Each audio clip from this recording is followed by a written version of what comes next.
todos ellos en el nombre del Señor Jesucristo. Bueno, yo creo que ya esta vez se escucha mucho mejor, ¿no? Sí, Amén. señor. Bueno, tenemos 7:15. El tiempo para hoy es ¿cuánto, Pastor Maximiliano? Son 2 horas. Ya usted más o menos miraría cómo maneja la didáctica. 2 horas. Ok. Sí, señor. Bueno, para el día de hoy estaremos con la tema de eclesiología. Tema de hoy estará pendiente para la próxima clase. Podamos proyectar el módulo de eclesiología. Voy a hacer una introducción antes de comenzar con el tema de eclesiología. Uno de los temas más importantes, de hecho, es tan sencillo, pero realmente ese tema sencillo es uno de los temas que no podemos ignorar debido a su sencillez. Exige, entre otras cosas, una profundidad porque trata de nosotros como iglesia, como persona, pero también trata de la iglesia que ha sido comprada por Cristo con su sangre preciosa.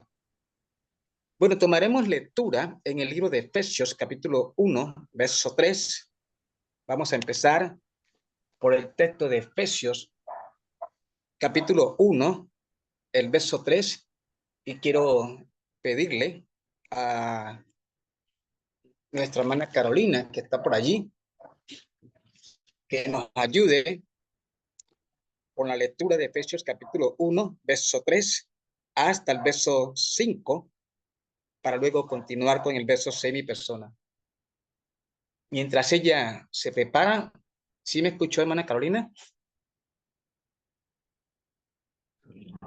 Amén, pastor. Bueno, mientras la hermana se prepara, voy a leer unos puntos que tocaremos hoy. Son eclesiología, como definición, el uso de la palabra eclesiología en términos general, uso plural, singular. También vamos a hablar acerca de la visión de Dios, la misión de Jesús, la misión de la iglesia, el término eclesiología, el origen de la palabra o inicio de la iglesia como tal y el periodo de la iglesia. En el último punto será más o menos como puntos clave que podamos entender eh, la relación de la iglesia o su función a través de los tiempos en la historia, para que no confundamos eclesiología con historia de la iglesia, pero van bastantes unidas de la mano. Ambas van unidas de la mano.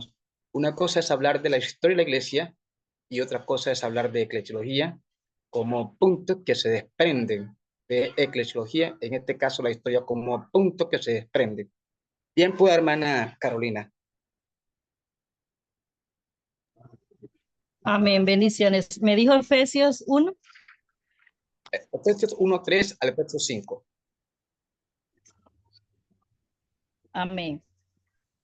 Dice, bendito sea el Dios y Padre de nuestro Señor Jesucristo, que nos bendijo con toda bendición espiritual en lugares celestiales en Cristo, según nos escogió Él antes de la fundación del mundo, para que fuésemos santos y sin manchas delante de Él, en amor, habiéndonos predestinados para ser adoptados hijos suyos por medio de Jesucristo, según el puro efecto de su voluntad. Amén. Para alabanza de la gloria de su gracia, con la cual nos hizo aceptos en el amado, en quien tenemos redención por su sangre, perdón de pecado, según la riqueza de su gracia, que hizo sobreabundar para con nosotros en toda sabiduría e inteligencia, dándonos a conocer el misterio de su voluntad según su beneplácito, el cual se había propuesto en sí mismo de reunir todas las cosas en Cristo en la dispensación del cumplimiento de los tiempos, así las que están en los cielos como las que están en la tierra. En el mismo tuvimos herencia, habiendo sido predestinado conforme al propósito del que hace todas las cosas según el designio de su voluntad, a fin de que seamos para alabanza de su gloria, nosotros, los que primeramente esperábamos en Cristo, en él también vosotros, habiendo oído la palabra de verdad, el evangelio de vuestra salvación, habiendo creído en él, fuisteis sellados con el Espíritu Santo de la promesa, que es la arra de nuestra herencia, apta la redención de la posesión adquirida para alabanza de su gloria. Señor Jesús, Dios y Padre eterno de gloria, gracias, Señor, porque nos permites poder compartir esta temática de eclesiología, Señor, con todos los estudiantes aquí presentes, Señor, hermanos, pastores y ministros, que sea tu gracia, tu misericordia para con nosotros, ayudándonos a entender tu palabra, profundizar tu palabra, dinamizar en tu palabra, Señor, en la obra redentora en la cruz de Calvario, por todos nosotros. Padre, en el nombre de Jesucristo Nazaret y en la autoridad de tu Espíritu Santo, te lo pedimos, Señor, en el nombre de Jesús. Amén y amén. Bueno, ¿por qué hemos tomado el libro de Efesios, capítulo 1, el verso 3 hasta el verso 14? Porque este texto es antes de todas las cosas el plan de Dios. No para decir antes de Jesús, sino que es la visión, es el proyecto de Dios.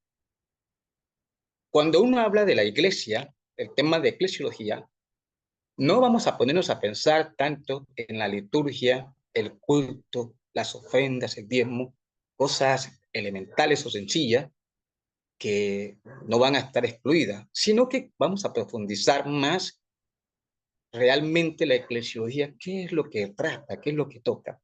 Toca de nosotros, iglesia. Y al hablar de que toca de nosotros como iglesia, que tenemos que pensar es el plan de Dios con la iglesia desde antes de la fundación del mundo. Esto es lo que Pablo dice en Efesios. Y es por eso que comienza con esta bendición. Bendito sea el Dios y Padre de nuestro Señor Jesucristo, que nos bendijo con toda bendición espiritual en los lugares celestiales en Cristo Jesús, según nos escogió en Él antes de la fundación del mundo. Es una palabra clave. Se trata de la persona de nosotros, escogido desde antes de la fundación del mundo. Antes, ese antes encierra que todo lo que nosotros hoy vivimos, hacemos y nos movemos ya sucedió en el tiempo de Dios. O sea que nosotros estamos en la acción práctica de lo que estamos viviendo cada persona, pero se entiende que ya la iglesia está en el proyecto de Dios desde antes de la fundación del mundo. Por lo tanto, se entiende que eso de la sacrificio de expiación, de la redención, de la justificación, de la gracia, del perdón, de la fe por medio de Jesucristo, todo esto converge a través de Jesús para con nosotros como un pueblo salvado, sacado para ser santo, para ser su pueblo. Así que podríamos pensar entonces, si la eclesiología trata de nosotros como personas redimidas por Cristo, hay algo que no podemos ignorar. Así como la filosofía tiene un cuerpo de pensamiento para dar definiciones a muchas cosas, la Biblia da unas afirmaciones impresionantes. Es decir, que la Biblia invita a que el hombre cristiano sea estudiado desde una manera sociológica, desde una manera antropológica, desde una manera épica. Esos puntos son importantes, porque tenemos que introducir esos puntos en el Instituto Bíblico, claro, porque por eso es una institución para debatir, discutir y ampliar y afianzar conceptos, pero también comprender que la Biblia nos da unos unas afirmaciones impresionantes acerca de nosotros como un plan de Dios desde antes de la fundación del mundo. Entonces, ¿por qué la antropología? Porque la iglesia tiene que entender que ella es un cuerpo, como dice Pablo en 2 Corintios 12 a 27. Es un cuerpo, es un ente, son seres humanos que tienen que ser estudiados desde antropología, desde la ética, desde la sociología, cómo la iglesia tiene una función en la sociedad, cómo la iglesia es estudiada en la antropología, cómo la iglesia es estudiada desde la visión ética. Entonces, eso quiere decir que nuestras formas de predicar y nuestra cosmovisión de lo que Dios tiene hacia nosotros tiene que cambiar. Es decir, que no tiene que ser una cosmovisión tanto tan empírica, sino una cosmovisión revelada de Cristo para nosotros. Cuando digo eso, quiere decir que cuando yo tomo Éxodo capítulo 20, entiendo que Dios tiene un plan con nosotros, con Israel y con nosotros, al sacarlo. Entonces, por eso es que esa palabra iglesia, que es sacar, que es apartar, que es consagrar, es, va a tener un comportamiento de acuerdo a una revelación que Dios le da a esa iglesia, desde la perspectiva congregacional para Israel, desde la perspectiva eclesial, como la palabra hispanoparlante, iglesia, para nosotros, pero también para Israel. Entonces, creo que me estoy haciendo entender desde el punto de vista ético. Estamos diciendo que Dios le da a la iglesia unas reglas, una forma, una revelación de su comportamiento, cómo debe comportarse y cómo debe actuar en la sociedad. Pero también la antropología hace que estudie al hombre, aparte del comportamiento, cómo vive como hijo de Dios.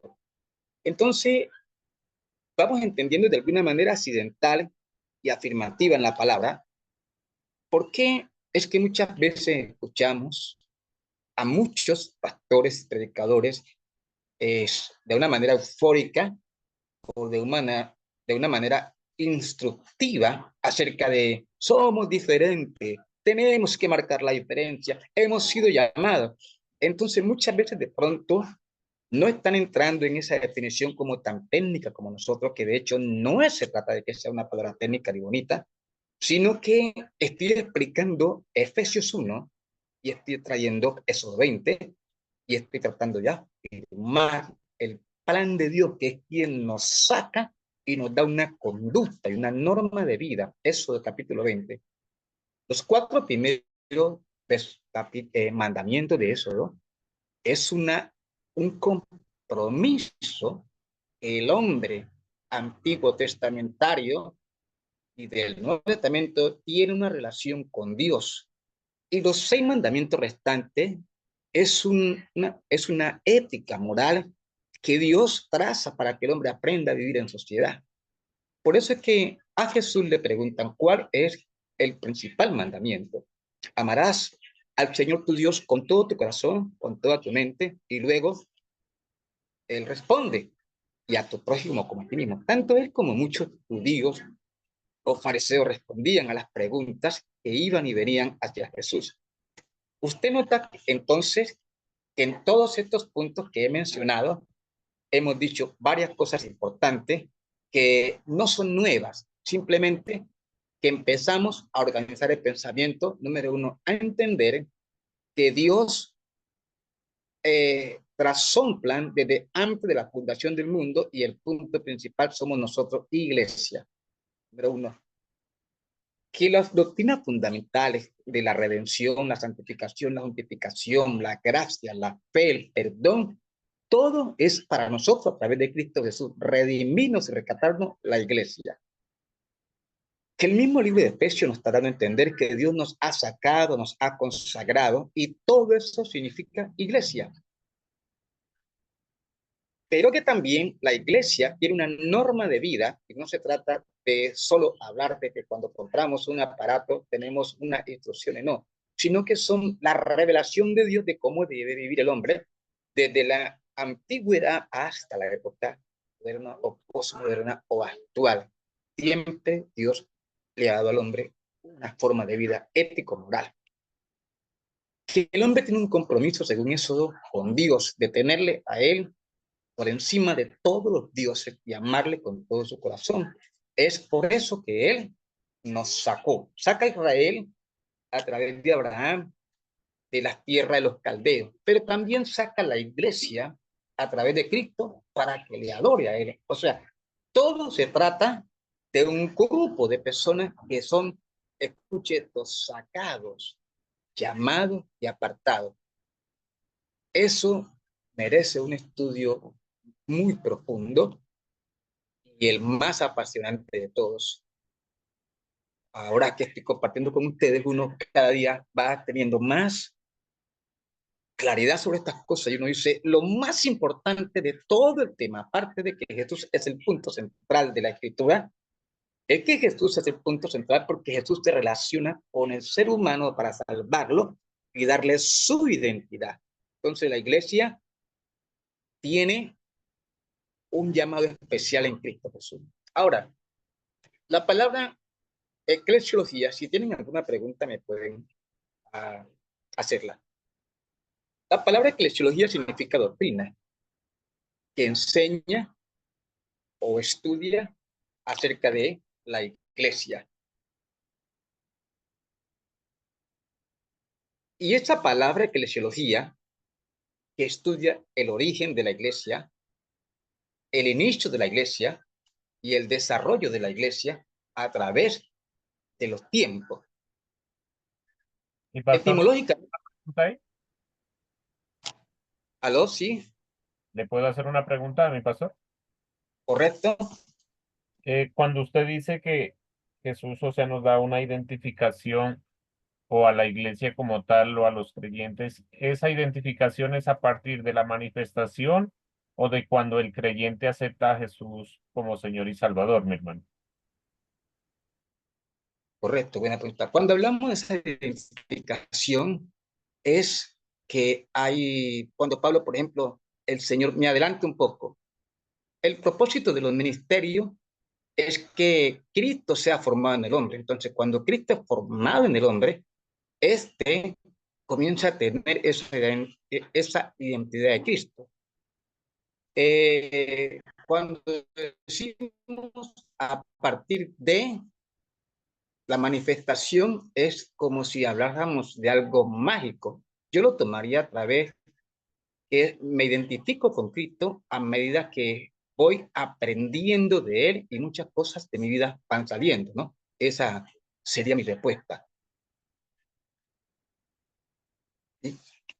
Amén. O sea, cuando la manifestación, o sea, sería como más o menos en términos generales, ¿si me entiende? Lo entiendo yo. Correcto. Y cuando uno, ya personal, cuando uno acepta a Cristo como tal, si no estoy mal, ¿verdad, pastor? Usted, cuando dice una manifestación, ¿me está hablando de la manifestación en carne o de la acción de la obra de Jesús en nosotros? La manifestación de Jesús en carne, o sea, de Dios como tal hacia la humanidad. Ya, no, no. Ahí la manifestación en carne es la identidad de la naturaleza divina en la humana, ¿no? Eso sería un punto aparte.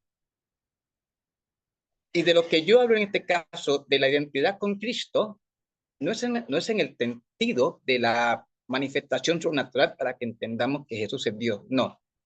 Es en el sentido de que alguien diga, por ejemplo, de nosotros, es hijo de Dios porque tiene la vida de Dios en él, como el testimonio.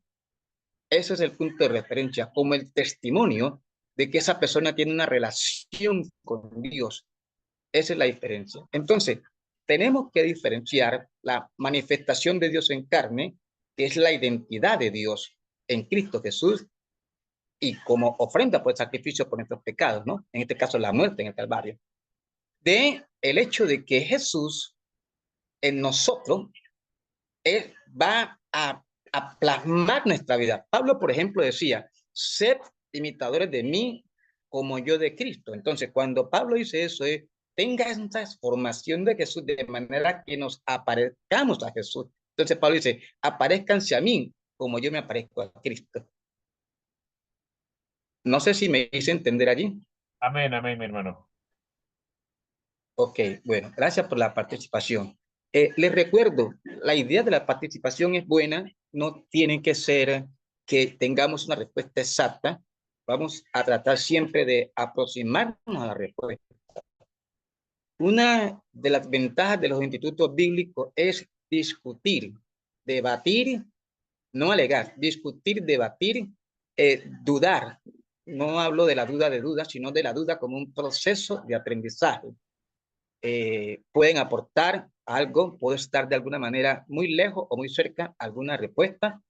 Entonces, la ventaja de los institutos bíblicos es crear un ambiente dinámico, un ambiente que nos permita ampliar y afianzar nuestra respuesta bíblica, tener la mente, no cerrarnos por el hecho de que se trata de temas de salvación muy delicados.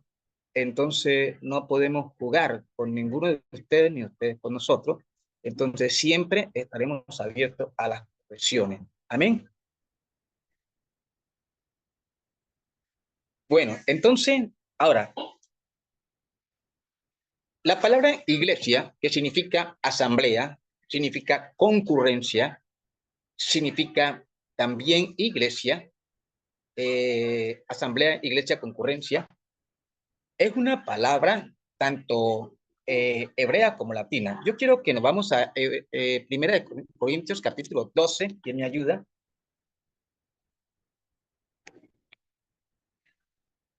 Amén, hermano Julio. Yo creo que le puede ayudar a leer el hermano Sergio, que ya creo que ingresó a la sala. Sí. Primera de Corintios 12, 12 al 27.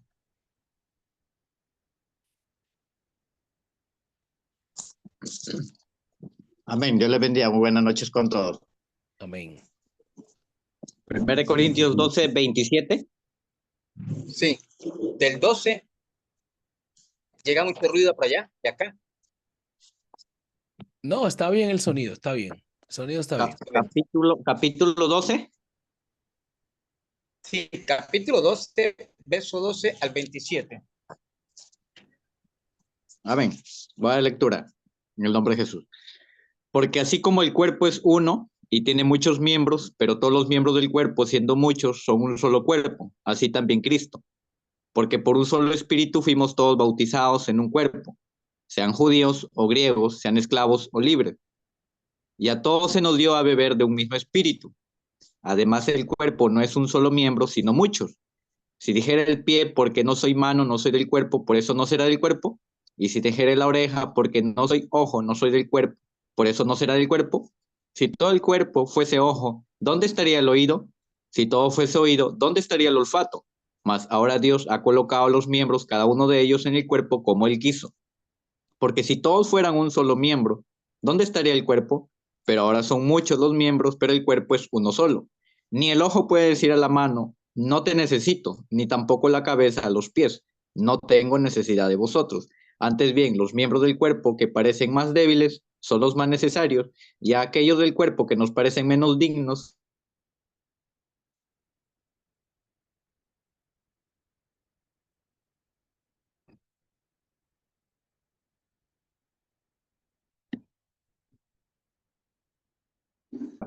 para que no haya desvanecencia en el cuerpo, sino que los miembros todos se preocupen los unos por los otros. De manera que si un miembro padece, todos los miembros se duelen con él, y si un miembro recibe honra, todos los miembros con él se gozan. Vosotros pues sois el cuerpo de Cristo y miembros cada uno en particular. 27. Correcto. Primera de Corintios capítulo 6, verso 19, hermano Mario.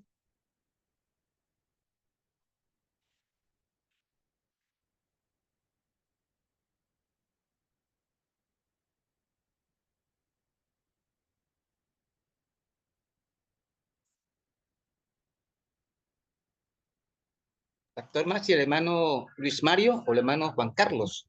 Juan Carlos mejor, sí. Ajá.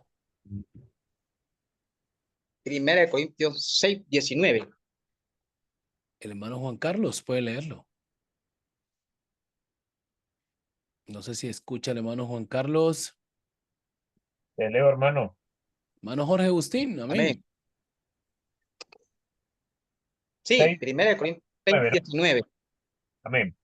Dice, ¿o ignoráis que vuestro cuerpo es templo del Espíritu Santo, el cual está en vosotros, el cual tenéis de Dios, que no sois vuestros? Hasta ahí, hermano. Correcto. Amén, gracias. Entonces tenemos dos cosas. 1 Corintios 12, 12 al 27, que nos habla de la iglesia como cuerpo de Cristo, número 1. Y tenemos 1 Corintios 6, 19, que nos habla de la iglesia como templo del Espíritu Santo. Entonces, son términos que conocemos, pero vamos a ir organizando puntos que deben irse afianzando a medida que vamos llegando al mar en el tema. Tener bien claro que la iglesia es el cuerpo de Cristo. Tener bien claro que todos los miembros de la iglesia son la iglesia de Cristo. Y segundo, tener bien definido que nosotros somos templo del Espíritu Santo. Es decir, que la palabra iglesia se ha convertido en una palabra acuñada con relación al hecho de decir que somos templo. Pero la iglesia no es el templo. A veces decimos, vamos a la iglesia. Y es vamos al templo, es vamos a las capillas. El templo son las paredes. Eso hay que tenerlo claro. Pero nuestro idioma español es el idioma más raro que hace que digamos unas cosas a otras cosas o permita que se acuñen las palabras. Nos acostumbramos a vamos a la iglesia y es vamos al templo. Vamos al templo, vamos a hacer el culto.